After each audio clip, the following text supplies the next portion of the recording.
After exams, everybody asks us only one question. How much did you score? What is your percentage? They ask us 100 such questions. I always give only one answer. CBC Exam Scanner Books. INDIA ಮೈತ್ರಿಕೂಟದಲ್ಲಿ ಪ್ರಧಾನಿ ಅಭ್ಯರ್ಥಿ ಗೊಂದಲ. ಮಲ್ಲಿಕಾರ್ಜುನ ಖರ್ಗೆ ಪರ ವಿರೋಧ ಹೆಚ್ಚುತ್ತಲೇ ಇದೆ ಚರ್ಚೆ. ನಿತೀಶ್ ಕುಮಾರ್ ಮನವೊಲಿಸಲು ವಿಪಕ್ಷಗಳ ಕಸರತ್ತು. ಹಲೋ ನಮಸ್ಕಾರ ವೀಕ್ಷಕರೇ, ಕರ್ನಾಟಕ ಟಿವಿಗೆ ಸ್ವಾಗತ. ನಾನು ಯೋಗೇಶ್ ಈಶ್ವರ್. ಯಾವಾಗಲೂ ಹೇಳ್ತಾ ಇರ್ತೀವಿ, ಸಾಮ್ರಾಜ್ಯ ಅಂದಮೇಲೆ ಸಾಮ್ರಾಟ ಇರಲೇಬೇಕು. INDIA ಮೈತ್ರಿಕೂಟದ ಸಾಮ್ರಾಟ ಯಾರೀಗ? ಯಾವ ಸಾಮ್ರಾಟನನ್ನು ನೆಚ್ಚಿಕೊಂಡು ಅವರುಗಳು ಎಲೆಕ್ಷನ್ಗೆ ಹೋಗ್ತಾರೆ, ಯಾವ ಸಾಮ್ರಾಟನನ್ನು ನೆಚ್ಚಿಕೊಂಡು ಜನ INDIAಗೆ ಮೈತ್ರಿಕೂಟಕ್ಕೆ ಮತವನ್ನು ಹಾಕಬೇಕು. ಸದ್ಯ ಕೇಳಬರ್ತಿರುವಂಥ ಹೆಸರು 27 ವಿಪಕ್ಷಗಳು ಏನು ಸೇರ್ಕೊಂಡು ಮೇಲಿಂದ ಮೇಲೆ ಸಭೆಯನ್ನು ಮಾಡ್ತವೆ. ಅಲ್ಲಿ ಕನ್ನಡಿಗ ಮಲ್ಲಿಕಾರ್ಜುನ ಖರ್ಗೆ ಅವರ ಹೆಸರನ್ನು ಸಾಕಷ್ಟು ಕೇಳಿಬರ್ತಾ ಇದೆ. ಪಶ್ಚಿಮ ಬಂಗಾಳದ ಮುಖ್ಯಮಂತ್ರಿ ಮಮತಾ ಬ್ಯಾನರ್ಜಿ, ದೆಹಲಿ ಮುಖ್ಯಮಂತ್ರಿ ಅರವಿಂದ್ ಕೇಜ್ರಿವಾಲ್ ಸೇರಿದಂತೆ ಸುಮಾರು 12ರಿಂದ 14 ಪಕ್ಷಗಳು, ಪ್ರತಿಪಕ್ಷಗಳ ನಾಯಕರೇನಿದ್ದಾರೆ ಅವರೆಲ್ಲ ಮಲ್ಲಿಕಾರ್ಜುನ ಖರ್ಗೆ ಪರವಾಗಿ ಜೈ ಅಂತವ್ರೆ. ಎಲ್ಲೋ ಒಂದು ಕಡೆ ರಾಹುಲ್ ಗಾಂಧಿ ಅಂತ ಹೇಳ್ಬಿಟ್ರೆ ಮತ್ತೆ ಗಾಂಧಿ ಕುಟುಂಬ ಪ್ರಧಾನಿ ಮೋದಿ ಓದ್ ಕಡೆ ಭಾಷಣ ಮಾಡಿ ಹೀಯಾಳಿಸ್ಬಿಡ್ತಾರೆ. ಹೀಗಾಗಿ ರಾಹುಲ್ ಗಾಂಧಿಗೆ ಕೂಡ ಎಲ್ಲೂ ಕೂಡ ಇಚ್ಛೆ ಇಲ್ಲ ತಾನು ಪ್ರಧಾನಿ ಆಗಬೇಕು ಅಂತ, ಅಥವಾ ತಮ್ಮ ತಾಯಿ ಪ್ರಧಾನಿ ಆಗಬೇಕು ಅಂತ. ಸೋನಿಯಾ ಗಾಂಧಿಯವರು ಆಗಬೇಕಂದಿದ್ರೆ 2004ರಲ್ಲಿ ಪ್ರಧಾನಿ ಆಗ್ಬೋದಿತ್ತು.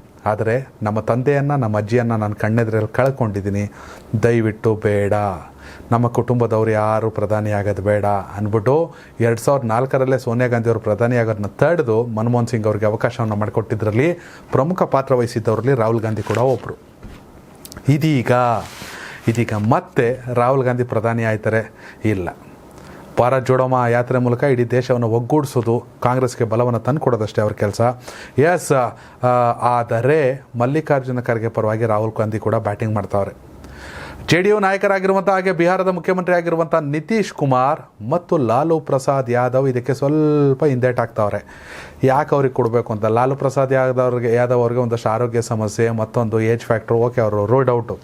ಆದರೆ ನಿತೀಶ್ ಕುಮಾರೇ ಮೊದಲು ಇದೆಲ್ಲದಕ್ಕೂ ಮುನ್ನಡೆ ಬರ್ತಿದ್ದು ಪಾಟ್ನಾದಲ್ಲಿ ಚರ್ಚೆ ಆರಂಭಿಸೋ ಮೂಲಕ. ಹೀಗಾಗಿ ನಿತೀಶ್ ಕುಮಾರ್ಗೆ ಪ್ರಧಾನಿ ಅಭ್ಯರ್ಥಿ ಆಗಬೇಕು ಅನ್ನೋ ಆಸೆ ಇದೆ.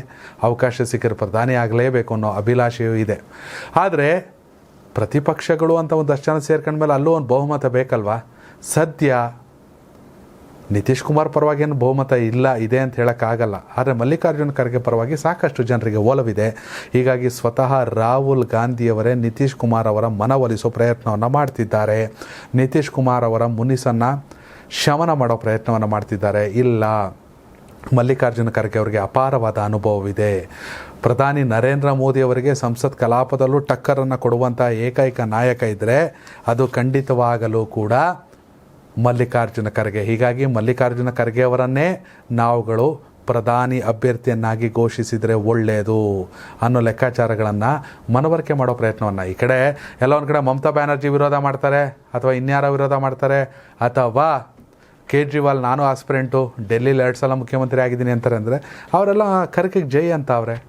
ದಕ್ಷಿಣ ಭಾರತದವರಾಗಿದ್ದುಕೊಂಡು ಸುಲಲಿತವಾಗಿ ಹಿಂದಿಯನ್ನು ಮಾತಾಡಿಕೊಂಡು ಮೋದಿಯವರನ್ನು ಎದುರಿಗೆ ಸರಿಸಮನಾಗಿ ನಿಲ್ಲುವಂಥ ಅರ್ಹತೆ ನಮ್ಮ ಕನ್ನಡಿಗರಾಗಿರುವಂಥ ಮಲ್ಲಿಕಾರ್ಜುನ ಖರ್ಗೆ ಅವ್ರಿಗಿದೆ. ಹೀಗಾಗಿ ರಾಹುಲ್ ಗಾಂಧಿ ಅವರು ನಿತೀಶ್ ಕುಮಾರ್ ಅವರ ಮನಸ್ತಾಪವನ್ನು ಶಮನ ಮಾಡೋ ಪ್ರಯತ್ನದಲ್ಲಿದ್ದಾರೆ. ವಿಡಿಯೋ ಬಗ್ಗೆ ನಿಮ್ಮ ಅಭಿಪ್ರಾಯ ಕಾಮೆಂಟ್ ಮಾಡಿ. ಖರ್ಗೆ ಪ್ರಧಾನಿ ಅಭ್ಯರ್ಥಿ ಆಗಬೇಕಾ? ಧನ್ಯವಾದಗಳು. ಆಫ್ಟರ್ ಎಕ್ಸಾಮ್ ಪ್ರತಿಯೊಬ್ಬರು ಕೇಳೋ ಪ್ರಶ್ನೆ ಒಂದೇ, ಎಷ್ಟು ಮಾರ್ಕ್ಸ್ ಬಂತು, ಪರ್ಸೆಂಟೇಜ್ ಎಷ್ಟು, ಹೀಗೆಲ್ಲ 100 ಕ್ವಶನ್ಸ್ ಕೇಳ್ತಾರೆ. ಇದಕ್ಕೆಲ್ಲ ನಾನು ಯಾವಾಗಲೂ ಕೊಡೋದು ಒಂದೇ ಆನ್ಸರ್.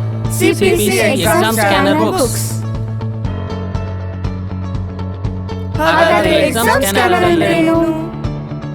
SSLC ಮತ್ತು PUC ಬೋರ್ಡ್ನವರು ಸ್ಟೂಡೆಂಟ್ಸ್ಗೋಸ್ಕರ ಪ್ರತಿ ಚಾಪ್ಟರ್ನಲ್ಲಿ ಯಾವ ಟಾಪಿಕ್ಗೆ ಎಷ್ಟು ವೆಯ್ಟೇಜ್ ಇದೆ ಅನ್ನೋ ಮಾಹಿತಿ ನೀಡ್ತಾರೆ. ಈ ಮಾಹಿತಿಯನ್ನು ಆಧಾರವಾಗಿಟ್ಕೊಂಡು ಎಕ್ಸಾಮ್ಸ್ಗೆ ಕ್ವೆಶ್ಚನ್ ಪೇಪರ್ ಪ್ರಿಪೇರ್ ಮಾಡೋ ಎಕ್ಸ್ಪರ್ಟ್ಸ್ ಇಂದಾನೆ ಪ್ರತಿಯೊಂದು ಟಾಪಿಕ್ ಕವರ್ ಆಗೋ ಹಾಗೆ 10 model question papers plus 5 practice ಪೇಪರ್ಸ್ನ ರೆಡಿ ಮಾಡಿರ್ತಾರೆ. ಅಂದ್ರೆ ಯಾವ ಕ್ವಶನ್ ಕೇಳಿದ್ರು ಇದರಲ್ಲಿ ಇರೋದೇ ಕೇಳೋದಾ ಸರ್? ಎಷ್ಟು ಮಾರ್ಕ್ಸ್ಗೆ ಎಷ್ಟು ಆನ್ಸರ್ ಬರಬೇಕನ್ನೋ ಇನ್ಫಾರ್ಮೇಶನ್ ಕೂಡ ಈ ಬುಕ್ಕಲ್ಲಿರುತ್ತೆ. ಒಟ್ಟಾರೆ ಈ ಬುಕ್ಸ್ನ 100ಕ್ಕೆ 100 ಅಂಕಗಳು ಪಡೆಯೋ ಕಂಪ್ಲೀಟ್ ಸಕ್ಸಸ್ ಟೂಲ್ ಅಂತಾನೆ ಕರಿಬಹುದು. ಇದರಲ್ಲಿ ಕ್ವಿಕ್ ರಿವಿಷನ್ ಮಾಡೋ ಮೈಂಡ್ ಮ್ಯಾಪಿಂಗ್ ಕೂಡ ಇರುತ್ತೆ. ಈ ಬುಕ್ಸ್ನ ರೆಫರ್ ಮಾಡೋದ್ರಿಂದ ಜಸ್ಟ್ ಪಾಸ್ ಆಗಬೇಕು ಅನ್ನೋರು ಫಸ್ಟ್ ಕ್ಲಾಸ್ ಬರ್ಬೋದು. ಫಸ್ಟ್ ಕ್ಲಾಸ್ ಬರೋರು ಆರಾಮಾಗಿ 100 ಮಾರ್ಕ್ಸ್ ತೆಗಿಬಹುದು. CPC ಎಕ್ಸಾಮ್ ಸ್ಕ್ಯಾನರ್ ರೆಫರ್ ಮಾಡೋದ್ರಿಂದ ಎಕ್ಸಾಮ್ನಲ್ಲಿ ಫಿಯರ್ ಹೋಗಿ ಕಾನ್ಫಿಡೆನ್ಸ್ ಹೆಚ್ಚಾಗತ್ತೆ, ಜೊತೆಗೆ ಟೈಮ್ ಮ್ಯಾನೇಜ್ಮೆಂಟ್ ಕೂಡ ಗೊತ್ತಾಗತ್ತೆ. ಪ್ರತಿಯೊಬ್ಬ ಸಕ್ಸಸ್ಫುಲ್ ವಿದ್ಯಾರ್ಥಿಯ ಹಿಂದೆ CPC ಅವರ ಎಕ್ಸಾಮ್ ಸ್ಕ್ಯಾನರ್ ಬುಕ್ಸ್ ಇರುತ್ತೆ ಅನ್ನೋದನ್ನ ಮರಿಬೇಡಿ. ಈ ಭೂಮಿ ಮೇಲೆ ತಾನಷ್ಟೇ ಉದ್ಧಾರ ಆದ್ರೆ ಸಾಕು, ಬೇರೆಯವ್ರನ್ನ ಬೆಳೆಸೋ ಉಸಾಬರಿ ನಮ್ಗ್ಯಾಕೆ ಅನ್ನೋರ್ ಸಂಖ್ಯೆನೇ ಜಾಸ್ತಿ. ಆದ್ರೆ ಕೆಲವರು ಮಾತ್ರ ತಾನು ಬೆಳೆಯೋದ್ರ ಜೊತೆಗೆ ತನ್ನವರನ್ನು ಕೂಡ ಬೆಳೆಸ್ತಾರೆ. ತಮಗಿಂತ ಎತ್ತರಕ್ಕೆ ಬೆಳೆಯೋಕೆ ಬೆಳಕಾಗ್ತಾರೆ. ಸಾಧಿಸುವ ಗುರಿ ಇದ್ದವ್ರಿಗೆ ದಾರಿದೀಪ ಆಗ್ತಾರೆ. ಇದೀಗ ನಾನು ಇತರರ ಭವಿಷ್ಯಕ್ಕೆ ಬೆಳಕಾಗುವವರ ಸಂದರ್ಶನ ಮಾಡಲು ಹೊರಟಿದ್ದಾನೆ. ಮಿಸ್ ಮಾಡದೆ ನೋಡಿ ಕರ್ನಾಟಕ ಟಿವಿ ದಾರಿದೀಪ.